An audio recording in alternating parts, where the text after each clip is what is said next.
The project really provides an opportunity to connect today's generation, and when I say today's generation, I mean the hip-hop generationers, with elements of the past, generations of the past, Black Power generations, Civil Rights generationers. It's a way to transfer history, and what better way to do that than media, of course. Well, before the project, I used to just listen to the radio, but like now I know like how to work with the radio equipment, and I know how to do a lot of things, like interview people, and I used to didn't know how to do any of that. I know how to do a whole bunch of different stuff. I can interview, edit, and I work at WIOL. West Virginia page. 12 African-American girls from Franklin Middle School interviewed local residents about the desegregation of Champaign schools in 1968. The 6th through 8th graders spoke to parents, former teachers and students, and members of the committee that created the desegregation plan. They turned their interviews into a 1-hour radio documentary. The busing thing that was implemented to get the black students and the white students together in one school, that it wasn't really legal, but they did the best they could, but it still wasn't right. And some of the people that created the plan at first, they realized that, and a lot of people look back on it and said that they shouldn't have did it, but they still think it was the best thing for the kids at the time. The students are part of the Youth Media Workshop, an after-school program that meets throughout the school year at public radio station WILL. The project is in its 2nd year and is a collaboration between WILL and Innovative Ed Consulting, with support from WBCP Radio and Franklin Middle School. I've seen this program affect kids' lives, not all of them, but when you can reach 1 or 2 children you wouldn't normally reach, when you can build a relationship with kids you wouldn't normally see, and when they can feel safe and welcome by staff members in and outside of the building, and you can see their dramatic change in their sense of self and sense of self-worth, makes it all worthwhile, and it makes me feel like I'm doing something important. Well, my social skills have improved a lot because when I got in the project, I really didn't have very many friends, but now that I'm in the project, I have a lot of friends and other girls that I can talk to who are around my age, and I can have fun around them and not be shy and scared. Hi, Kara. Are you gonna watch me now? Yep. She got it. Okay. If she do good, then Brooke got it. 3 returning students from last year served as peer educators, helping new students learn how to conduct and engineer a radio interview and edit audio on the computer. 2 of the peer educators are now high school students. Being a peer educator taught me that I have to step up my game. I have to have a positive attitude when I come into a working facility because I have younger students under me who can't have people working with them who just have snotty attitudes telling them, no, you do this like this and you do that like that, because I have to realize that they need to look up to me in order for them to stay focused and do what's needed. They do kind of make the group more funner because they older than us, and it's they teach us a lot of things, even because they around our age group, so they teach us a lot of things that some of the grown people don't. Didn't you say desegregated schools in Champaign? We're the people, their confidants that they come to if they have a problem or if they would like to just relieve some type of stress or just let all their emotions out. And I think it's helping the girls because a lot of girls have come to me and Tiara and Yakira about anything. One of the students, who was a 6th grader, was paired with an 8th grader, and they worked on the computer to edit the audio. And they told me that they learned that they could work as a team, that they didn't know that they could work with other people. They prefer to work alone, to have an adult show them how to do this and then for them to do it. But these 2 found that they could work together, and they had a beautiful team, and they really enjoyed that teamwork, that one-on-one with another peer. Then we're going to look at just the 5-star photos and figure out where we want those photos to go, because those will be the photos that we actually end up using on the website. The students are being taught how to build a website for their project. The website will show off their documentary store the interviews, and give other students an example of how they can use media to represent themselves and their history. When we were first learning the design aspects, we had only one girl at a time on what we called driving, the computer. I saw girls who had never had this kind of experience before just blossom behind that computer. I've never seen them have that kind of confidence.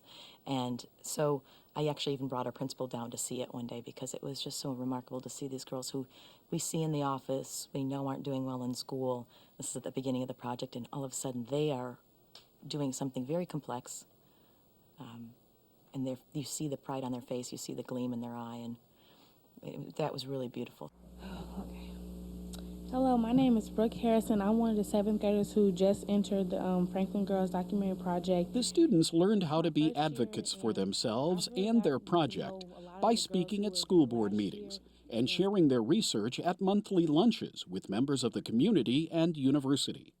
I feel differently because before I couldn't get in front of anyone and say anything. I couldn't get in front of my mom and say something without laughing or anything. But since I went up there and said my speech at the school board meeting, I feel like I can do it again, and hopefully I will be able to in the future. And the assignment is that you have to work with the alphabet. You need to turn it backwards. You need to be able to say the alphabet in unison, your group. This is what we're going to do. The students attended workshops taught by 3 women from the community.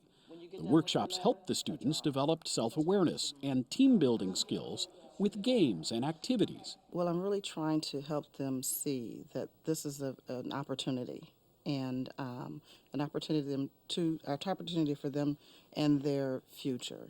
C, Y, X, W, V, Q, S, T, R. The ladies in the workshop are telling us to keep our head up and don't let anyone put anything negative in your mind because you know you can do it, and always stay focused of what you're doing.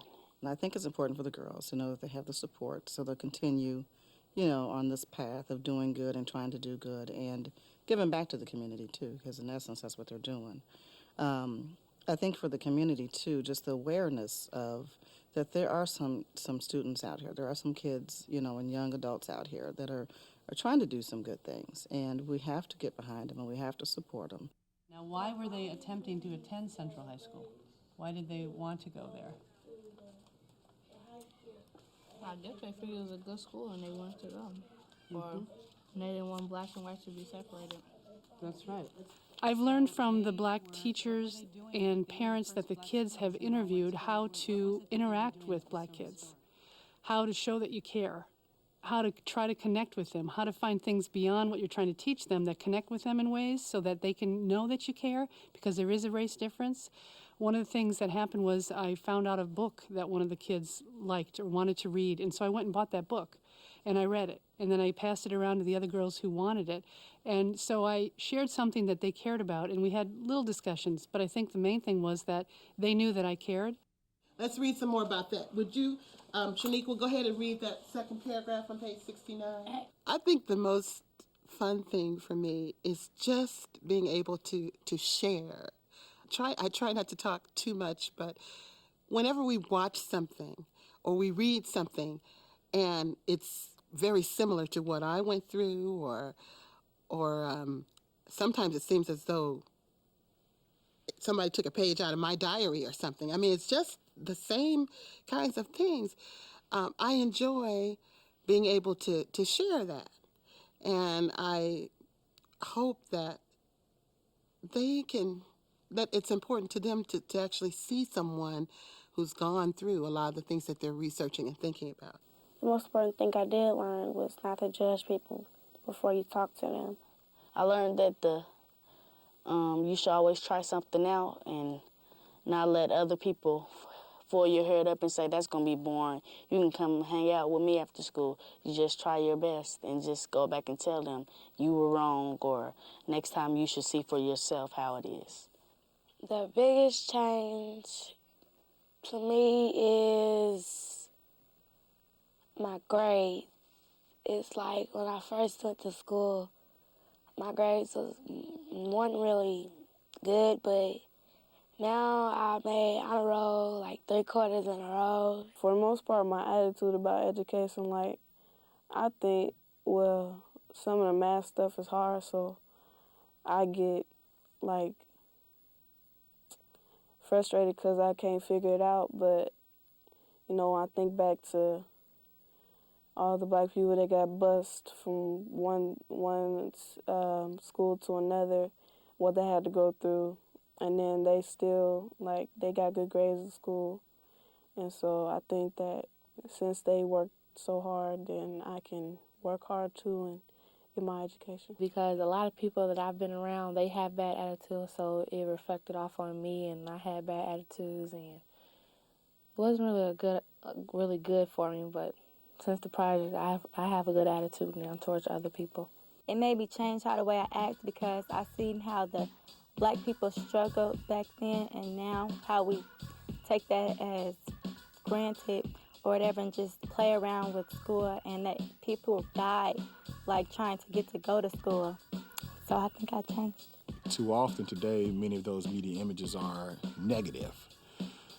If kids are provided with the skills and the tools to then create their own media images, they then can start creating a different type of culture and a different type of reality because they are then become the stewards of their own identity. And once you start pointing out the social implications of some of their behaviors, and then they start connecting that to their past and their community's past, and they start thinking twice about what they're providing to the world, and that they have a great culture. This program, like, well, when we get done, we can always, like, have a part of us still in the world, knowing that we're never missed or anything, and that we're never forgot. And that we can always have a piece of, like, a document or whatever that we did in this program.